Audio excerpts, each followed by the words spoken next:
ስለዚህ በነገራችን ላይ አማራ ዛሬ የዛሬው ፕሮግራም ቅዳሜ ነበር ስጠብቅ የነበረው። ምን ያህል ጊዜህን ሰጠህ? እንግዲህ አንድ ፕሮግራም ምን ያህል ለማዘጋጀት አላቅም። እኔ ሞክሬው ብዙ ስለማቅ በሌላ በዚህ በሚዲያ ሳይሆን በጣም አስቸጋሪ ነው የሚሆነው። በተለይ ደግሞ ፕሬዘንቴሽን ላይ በእንደዚህ አይነት መንገድ ማቅረብ የሚችል ሰው ተጨማሪ ዝግጅቶችን አድርጎ ነው የሚሆን የሚሳካለትና ሁልጊዜ በመጣ ቁጥር እያስደመምከኝ ነው። ነገም አለ እያልክ ነው። ጭራሽ ፕሮግራሙን ቀይረው ነበር ይመሰለኝ። እድለኞች ነን። ኒዌይስ ምንማር ብዙ ካለን እንደዚህ ይሄ ፖቴንሻል ያለን አክቹዋሊ ሁሉም ፖቴንሻል አለው፣ ግን ማድረግ የሚችል በቀላሉ ብዙ መማር የሚችለው ነገር አለ ብዬ አስባለሁ። ግን ከዛ በፊት አንዳንድ ሰጀሽን በዛሬው እይታዬ ግን በጣም የገረመኝ ነገር በእጃችን ላይ የደረሰውን ቴክኖሎጂ በአግባቡ ባለመጠቀም ብቻ ራሱ ብዙ ራሳችን ጠልፈን የምንችልበትን እድል አሳይተናል። ከሞባይል ቴክኖሎጂ ጀምሮ ቲክቶክን ተጠቅመው በተለይ መሬት ላይ ያሉ ወንድሞቻችን፣ ከዛ በዘለለ ደግሞ ጊዜውን አሳይተናል ምን ያህል እንዳደገ። በዛ ላይ ደግሞ ያለውን ሪሶርስ እንኳን ተጠቅመን ዩቲዩብ ላይ ሌሎች ነገሮችን ከተቀናጅተን ከሰራን በቀላሉም ያን ታክል ማድረግ እንደምንችልም አሳይተናል። ከዛ ውጭ አንድ ነገር ስጠብቅ ነበረ። አክቹዋሊ ሆን ብለህም የተውኩ ይመስለኛል። ምን መደረግ አለበት የሚለው መጨረሻ ላይ ያለውን በጣም ስጋቱን በተለይ መሪዎቻችንን ታርጌት ያደረገ እኔም ሁልጊዜ የማስበው ነውና እንዴት ኢቭን ድሮን ሰሞኑን እያዘነበው ነው በሁሉም አቅጣጫና የሚገርመው በምችለው መድረስ በቻልኩት እንትን እላለሁ ጠይቃለሁ። እስካሁን የሰማሁት ሪፖርት የለም ፋኖ ወንድሞቻችን ላይ ታርጌት ያደረገ ጥቃት አልተፈጸመም። ነገር ግን መሬት ላይ ደግሞ በፊት ለፊት ብዙ የመከላከያ ሰራዊት እንዳለቀበት ብዙ ነገሮችን በተለያየ መንገድ አግኝቻለሁ።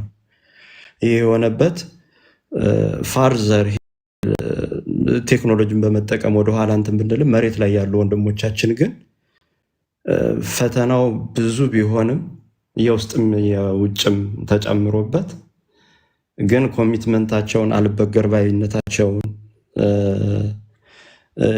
ኢቨን ጽናታቸውን ሁሉም የምናይበት ነገር አለ። እሱም እንደ ትልቅ ኦፖርቹኒቲ እንደ ትልቅ ማለት ስትሬንግስ ልታቀርበው ትችላለህ ብዬ ነበረ። ከዛ ውጭ ግን እንደዚህ አይነት እኔ አሁን በጣም ይገርሞኛል ብያለሁ። ዛሬ በዚህ ደረጃ ቀርበህ ነገ ደግሞ ሌላ አለ። እስካሁንም የመጣበትን በገባው ቁጥር ሳልናገር እንትን ብዬ አላቅም። ግን አሁን አውዲያንስህ ከጠላትም በደንብ ተዘጋጅቶ የሚመጣ መሬት ላይ ያሉት በደንብ እኔ መሬት ላይ ያሉትን በተለያየ መንገድ ምንድነው መረዳት ችያለሁ። ጠላትን በዛው ልክ እየመጣ ነው፣ አንተን ብቻ ሳይሆን ሌሎቹም መሰል ያንተን ስራ የሚሰሩ ሰዎች። ስለዚህ ጥንቃቄ ያስፈልጋል ብዬ ነው የማስበው። ያንስል ዛሬ ግድፈት አይቻለሁ እያልኩ አይደለም፣ ግን የምታምነው አትሊስት ከአንድ ሰው ሁለት ሰው ቢያዩ ያው ታውቃለህ እንዲህ አይነት ነገር ሊታይ ይችላል። አንተም ደግሞ የሆነ ጊዜ ቆይተህ እንደገና ብታየው የምታስተካክለው እንዲህ ቢሆን የምትለው ነገር ሊኖር ይችላል። ከጥንቃቄ አንጻር ግን በየጊዜው ቶሎ ቶሎ እንድትመጣልን ስለምፈልግ የራስህ በተወሰነ ደረጃ እኔ ያላየሁት ሊያዩ ይችላሉ ብለህ የምታስባቸውን የሆነ ቲም አዋቅረህ ሚኒ ፕሬዘንቴሽን አድርገህ ፊድባክ ተቀብለህ ብትመጣ የወደፊቱ ነው። አሁን እዚህ አውዲያንስህን በማሰብ ማለት ነው፣ በተለይ የጠላት ወገን። ከዛ ውጭ ግን እንዲህ አይነት ወደፊት እንደዚህ አይነት ቴክኖሎጂዎችን ፕሬዘንት ስታደርግልን የሚሰሩ እኔ የዛ እንትን አይደለሁም፣ በዛ ዘርፍ ምንም አይዲያው የለኝም፣ ግን ቢሰራ ብዬ ነው የማስበው። ምክንያቱም አላቅም ስጋቴንም መናገር የሌላ አደጋ ይፈጥራል ብዬ ነው። ስለዚህ ይሄን ብታደርግልኝ ደስ ይለኛል። እንዳንድ በአክብሮት ሁልጊዜ በከፈትኩ ቁጥር መጥቼ እንደምከታተል አማራ ማለት ነው።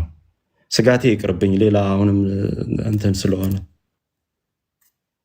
አንደርስታንድ ካደረግኝ ብቻ ሀሳቤን ልጨርስ። ግን ስጋትህንም መናገር ትችላለህ፣ ችግር የለውም። በነገራችን ላይ ኦኬ፣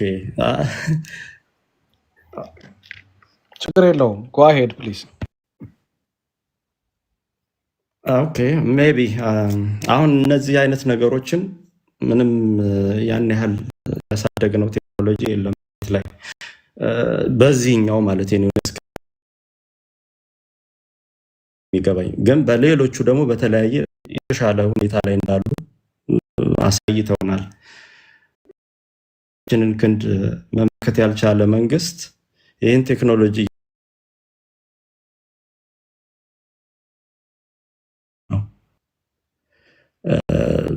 ካገኘኸኝ አላቅም። ቴክኖሎጂውን ብንጠቀም ምን ያመጣል ብለህ ነው? እኛ በዚህ መንግስት ላይ ሚሳኤል አንጠቀምም። ኖ ከዛም በላይ አሲድም ቢኖር እኔ ከቻልን መጠቀም ሁሉ ፍትሃዊ ነው ብዬ ነው የማስበው። በዚህ ስርዓት ላይ ግን እንደዛ አይነት ፕሮፓጋንዳ ወደኛ እንዳይጠቀሙ እድል እንዳንሰጥ የሚል ስጋት ስላለኝ ነው። ማለት ድሮን መጠቀም የሚለው ነውር አለው። ራሱ እየተጠቀመ እኮ ነው። ህዝቡን የምንጨፈጭፈው እኛ እንደሆንን ራሱ እየጨፈጨፈ ዜጎችን ያውጣት የሚለው ብዙ ነገር እኮ ተመሳሳይ ነገሮች አድርጓል። ኢቨን አንድ ምሳሌ ልነግርህ የምችለው በተለይ ሚዲያ ላይ ይዘዋት የመጡት የብርቱካን ጉዳይ የእሷ ታሪክ ምናልባትም እሷ ተፈጽሟል፣ አፈጽሞታል። ግን መልሶ ለምንድነው የተጠቀመው? እነሱ ድራማ እየሰሩ ነው፣ ውሸት ነው ያ የነበረው ነገር ብሎ ነው ድራማ ሰርቶ በዛ ደረጃ አብዛኛውን ሰው ኮንፊውዝ ያደረገውና ኤኒዌይስ የሆነ ሂንት ካገኘ ከኔ የተሻለ በደንብ አንደርስታንድ ታደርገዋለህ።